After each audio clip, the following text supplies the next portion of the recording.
The rain fell in sheets across the settlement's perimeter, each droplet hissing as it struck the scorched earth. Anna pressed herself against the crumbling wall of what had once been a supply depot, her scales shimmering with a faint iridescence even in the dim light. Blood seeped from a gash along her shoulder where the plasma round had grazed her. She was dying, and she knew it. The war had taken everything from her kind.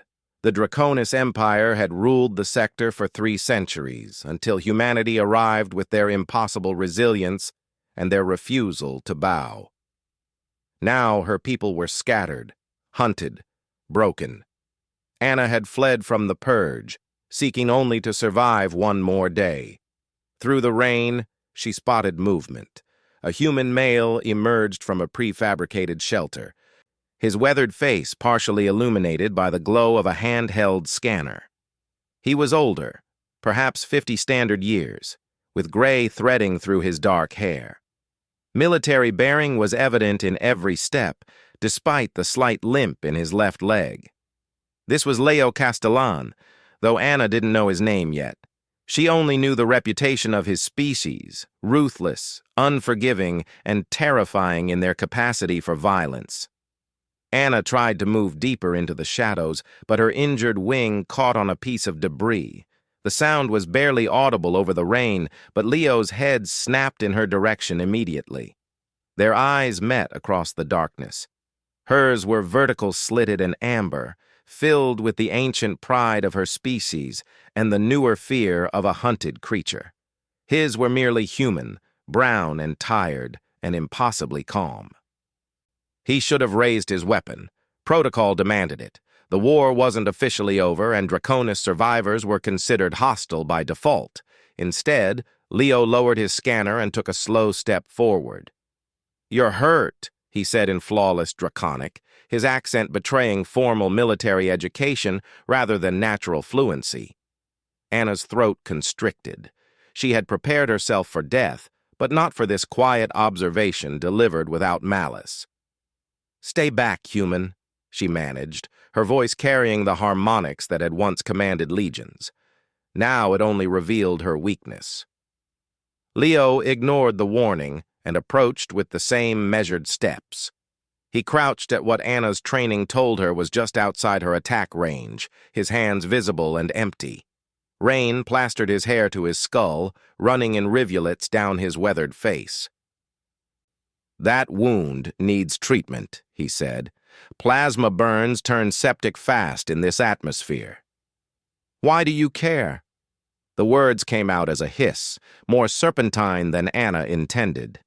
"My kind murdered thousands of yours. The victory celebrations probably haven't even ended yet."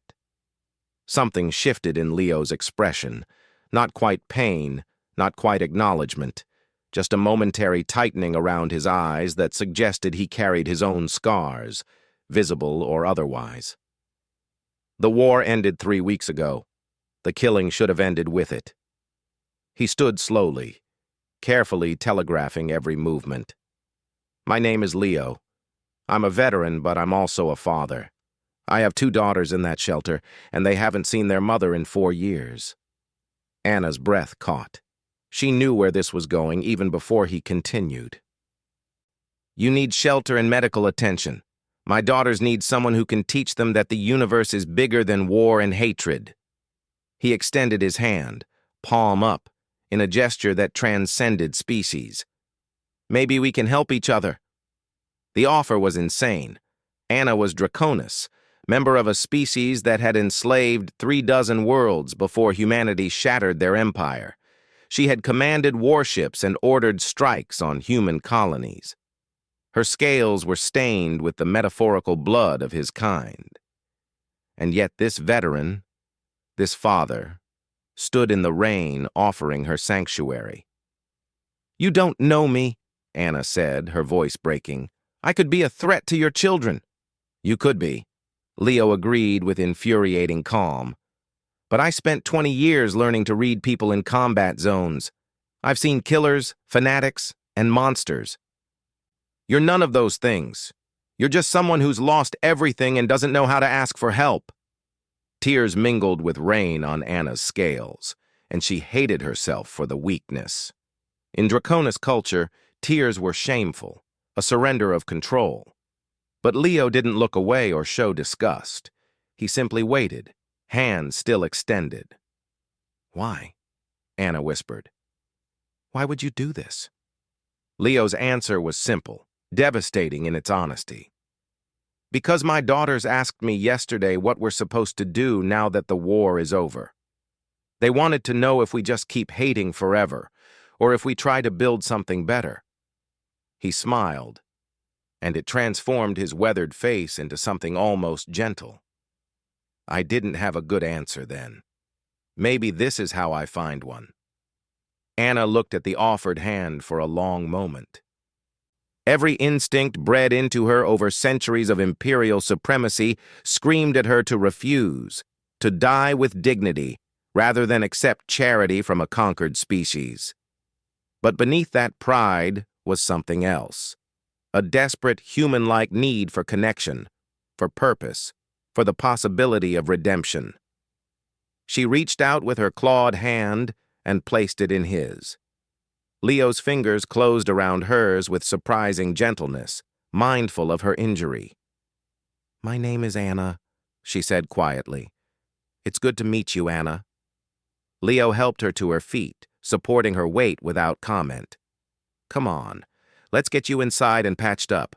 Fair warning, my daughters are 10 and 12, and they ask approximately 8 million questions per hour." Despite everything, Anna found herself making a sound that might have been a laugh. "I commanded a Dreadnought-class warship. I think I can handle 2 human children." Famous last words, Leo said with a wry smile as they walked toward the shelter. Inside, 2 young faces peered around a doorway. They had Leo's brown eyes and dark hair, their expressions mixing curiosity with carefully learned caution.